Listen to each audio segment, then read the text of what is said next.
High friends welcome to village Bihari channel वच्चेसी మనం పెనుగొండలో ఉన్నాము। ఈ పెనుగొండ వచ్చేసి మీ అందరికీ తెలుసు కదా, శ్రీకృష్ణదేవరాయల కాలంలో రెండవ క్యాపిటల్ సిటీ అన్నమాట, అంటే రెండవ రాజధాని।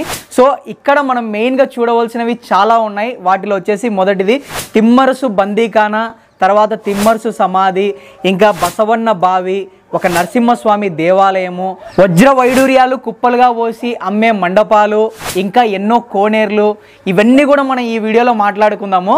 1509 నుంచి 1529 వరకు ఆయన పరిపాలించిన ఆ రోజులు స్వర్ణయుగం లాంటివి। కానీ ఆయన జీవితంలో ఎన్నో యుద్ధాలు గెలిచినాడు, ఎన్నో రాజ్యాలను సంపాదించినాడు, ప్రజల ప్రేమను పొందినాడు। కానీ ఆయన చివరి రోజులు చాలా దీనంగా గడిచినాయి।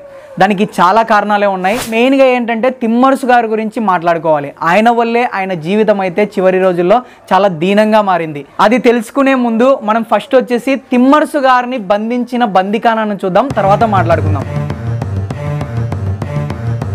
ఇప్పుడు మనం చూస్తున్నది తిమ్మరుసు గారిని బంధించడానికి కట్టిన బందీఖానా। ఇప్పటికీ చెక్కు చెదరకుండా అలానే ఉంది।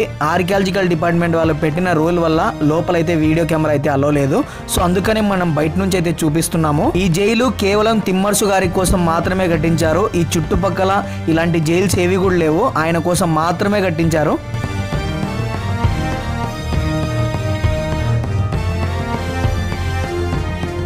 గుడి కడదామనుకొని మొదట ఈ గోపురాన్ని అయితే నిర్మాణం చేసినారు।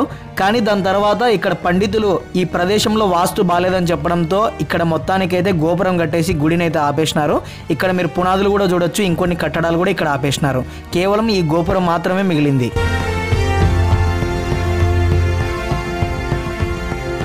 నెక్స్ట్ మనం చూస్తున్నది బసవన్న బావి। ఈ బసవన్న బావి చాలా ఫేమస్ అన్నమాట। మెయిన్గా ఈ బసవన్న బావి ఎంట్రన్స్ చూడండి ఎంత బాగుందో। అలాగే ఈ బసవన్న బావిని ఎలా ఉపయోగించేవారంటే, ఈ బసవన్న బావి పక్కనే ఒక నృత్యశాల అయితే ఉంటుంది। అక్కడికి వచ్చిన డాన్సర్స్ అందరూ కూడా ఫస్ట్ ఈ బసవన్న బావి దగ్గరికి వచ్చి ఇక్కడ స్నానం చేసి ఇక్కడ నుంచి ఆ నాట్య మండపానికి అయితే వెళ్ళేవారు। ప్రజెంట్ అయితే చెట్టు కొమ్మలన్నీ విరిగిపడి ఈ బసవన్న బావి అయితే ఇలా ఉంది। కానీ మొత్తం క్లీన్ చేసి చూస్తే ఈ చుట్టుపక్కల కానీ ఈ జిల్లాలో కానీ ఇంత అద్భుతమైన బావి ఉండదు, అంత బాగుందన్నమాట। భూమికి 2 అంతస్తుల లోపలికైతే ఈ బావి ఉంటుంది। చుట్టూ మీరు ఎక్కడ చూసినా కూడా గోడలు కనపడతాయి, చాలా అద్భుతంగా కట్టారు। ఇది మాత్రమే కాదు, శిల్పకళ కూడా ఈ బావి లోపల చాలా బాగుంది। సో మొత్తానికైతే ఇక్కడికి వచ్చిన డాన్సర్స్ ఇక్కడ స్నానం చేసిన తర్వాతనే ఆ నాట్య మండపానికి వెళ్ళి డ్యాన్స్ చేసేవారు। అదిగో అక్కడ చూస్తున్నారు కదా, అదే నాట్య మండపం। దగ్గరికి వెళ్ళి మరి దాన్ని చూద్దాం రండి। మీ అందరికీ తెలుసు కదా, శ్రీకృష్ణదేవరాయల గారికి సాంస్కృతిక కార్యక్రమాలు అంటే చాలా ఇష్టం। పాటలు కానీ, కవితలు కానీ, నాట్యం కానీ ఇలాంటివన్నీ కూడా చాలా ఇష్టం। సో అందుకనే ఆ రోజుల్లో నాట్య మండపాన్ని అయితే ఇక్కడ నిర్మాణం చేశారు। ఇప్పుడు మనం చూస్తున్నదంతా ఆ నాట్య మండపమే, ఇప్పటికి కూడా చెక్కు చెదరకుండా అలానే ఉంది। నెక్స్ట్ మనం చూస్తున్నది తిమ్మరుసు గారి సమాధి। ఆయన చనిపోయిన తర్వాత ఆయన సమాధి ఈ పెనుగొండలోనే కట్టడం జరిగింది। ఇక్కడ మనల్ని ఆశ్చర్యపరిచే ఇంకో విషయం ఏంటంటే, ఆయన దగ్గర ఒక నల్లని కుక్క ఉండేదంట। ఆ కుక్కను ఎంతో ప్రేమగా చూసుకునేవాడు। ఎన్నో రోజులు ఆయనకు విశ్వాసంగా ఆ కుక్క అయితే పనిచేసింది। కానీ తిమ్మరుసు గారు చనిపోయిన తర్వాత ఆయన చనిపోయారన్న బాధతో ఆ కుక్క కూడా అదే రోజు చనిపోయిందంట। ఈ విషయాన్ని మాకు ఇక్కడున్న గైడ్ తాత అయితే చెప్పాడు। సో తిమ్మరుసు గారు సమాధి చూసిన తర్వాత ఆ కుక్క సమాధి కూడా చూద్దాం। ఫస్ట్ ఇప్పుడు మనం చూస్తున్నది తిమ్మరుసు గారి సమాధి। ఈ సమాధి లోపలైతే ఏం లేదు।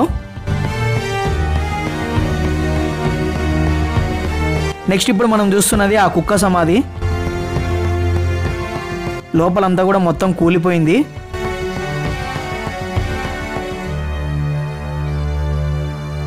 తిమ్మరుసు బందీఖానా చూశారు కదా। అసలు తిమ్మరుసు గారిని బందీఖానాలో వేయడానికి ఒక రీజన్ అయితే ఉంది। అదేంటంటే శ్రీకృష్ణదేవరాయలు తన కొడుకుని 8 ఏళ్ల వయసులోనే రాజుని చేస్తాడు, పట్టాభిషేకం చేసి। ఆ విషయం చాలామందికి కూడా రాజ్యంలో నచ్చక శ్రీకృష్ణదేవరాయల కొడుక్కి విషం పెట్టి చంపేస్తారు। శ్రీకృష్ణదేవరాయలకి విపరీతమైన కోపం వస్తుంది।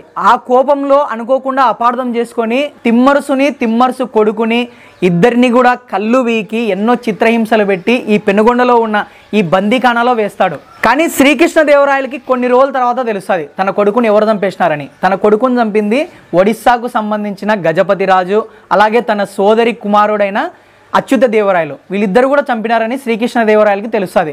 తెలిసిన వెంటనే తను చేసిన తప్పును తెలుసుకొని తిమ్మరుసు కొడుకుని వదిలేస్తాడు. ఈయన చేసిన తప్పును తెలుసుకొని వాళ్ళకి క్షమాపణ చెప్పినాడు.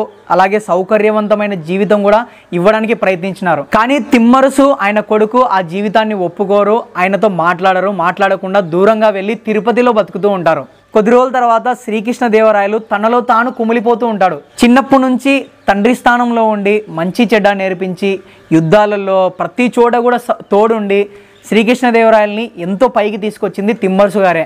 సో అలాంటి తిమ్మరుసు గారిని ఇలా చేయడం శ్రీకృష్ణదేవరాయలకి చాలా బాధాకరమైన విషయం. ఎన్నో రోజులు ఆ బాధను భరించలేక తనలో తానే కుమిలిపోయి మొత్తానికైతే ఏం చెప్తారంటే శ్రీకృష్ణదేవరాయలు ఒక తీర్థయాత్రకు వెళ్ళి అక్కడ నుంచి ఆయన జాడ లేదని చెప్తారు.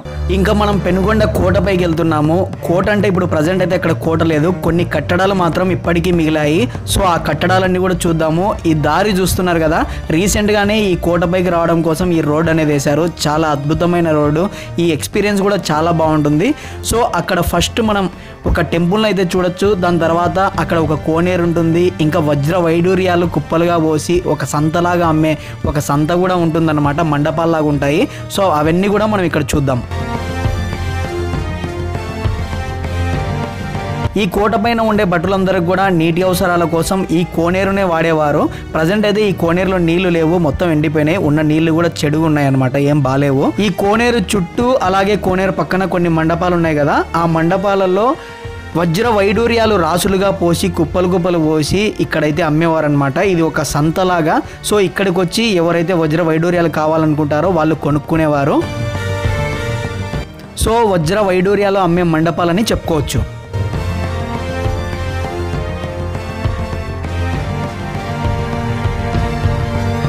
ఒకప్పుడు ఇక్కడ అంగరంగ వైభవంగా ఈ గుడిలో ఉన్న నరసింహస్వామికి పూజలు జరిగాయి. కానీ ఇప్పుడు ఈ గుడి పరిస్థితి చూస్తే చాలా బాధేస్తుంది. ఈ గుడిని వచ్చేసి శ్రీకృష్ణదేవరాయల కాలంలో కట్టించారు. ఈ గుడి పరిస్థితి చూస్తే రేపు మాపు ఎప్పుడు పడిపోతుందో అర్థం కాదని ఎలా ఉంది. ఒకప్పుడు ఈ గుడిలో ఉన్న నరసింహస్వామి ఎంతో మంది భక్తులను ఇక్కడికి రప్పించుకున్నాడు.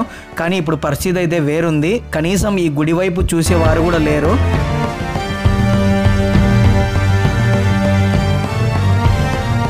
అంటే అర్థం చేసుకోండి ఈ గుడి ఎంతలా పాడైపోయిందో. గుప్త నిధుల కోసం ఈ గుడిలో త్రవ్వని ప్లేస్ అంటూ లేదు, ప్రతి చోట కూడా గుప్త నిధుల కోసం త్రవ్వారు. అలాగే ఇక్కడైతే ఏం లేదు, మొత్తం అంతా కూలిపోయింది. లోపలికి వెళ్ళి చూద్దాం రండి. మొత్తం ఇక్కడ చూడండి ఎట్లా తవ్వేసినారో. పైకప్పు కూడా మీరు బాగా అబ్జర్వ్ చేస్తే పైకప్పు కూడా మొత్తం కూలిపోయింది.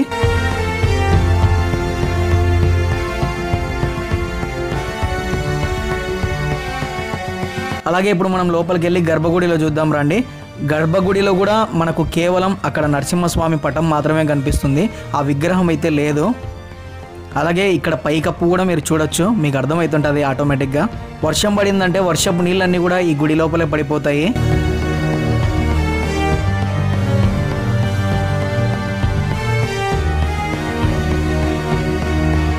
ఆల్మోస్ట్ ఈ గుడి పరిస్థితి అయితే అయిపోయింది, చివరి రోజుల్లో ఉంది. మీకు ఈ గుడి చూసిన తర్వాత మీకే ఆటోమేటిక్గా అర్థమైపోయి ఉంటుంది.